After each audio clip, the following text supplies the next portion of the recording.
Welcome to పూరా local news. AP ముఖ్యమంత్రి జగన్మోహన్ రెడ్డి ప్రతిపక్ష నేత చంద్రబాబు నాయుడుకి లేఖలు రాసినటువంటి ఏపీసీసీ చీఫ్ వైఎస్ షర్మిలారెడ్డి ప్రత్యేక హోదా సహా విభజన హామీలు ఈ 10 ఏళ్లలో బీజేపీ చేసినటువంటి మోసాలపై చర్చించాలని, హామీలు అమలు చేసేందుకు ఆంధ్ర రాష్ట్ర ప్రజలకు హక్కుల తీర్మానాన్ని ప్రవేశపెట్టి ఆమోదించాలని, ఆమోదించిన తీర్మానాన్ని కేంద్రానికి రాష్ట్రపతికి పంపాలని లేఖల్లో కోరిన వైఎస్ షర్మిలారెడ్డి.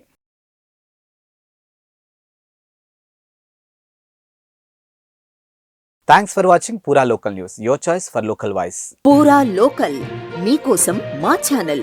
మీ జిల్లాకు, మీ మండలానికి, మీ గ్రామానికి, మీ ప్రాంతానికి, మీ వీధికి, మీ ఇంటికి, మీ వద్దకి, ఎక్కడికైనా ఎప్పుడైనా మా పూరా లోకల్ ఛానల్ వస్తుంది. మీరిచ్చే సమాచారాన్ని అందరికీ చేరువయ్యేలా చేస్తుంది. మీ గొంతుకని ప్రతి ఒక్కరికి వినిపిస్తుంది. మీకు ఎల్లప్పుడూ అందుబాటులో ఉంటుంది మా పూరా local. Your choice for local voice. Pura Local.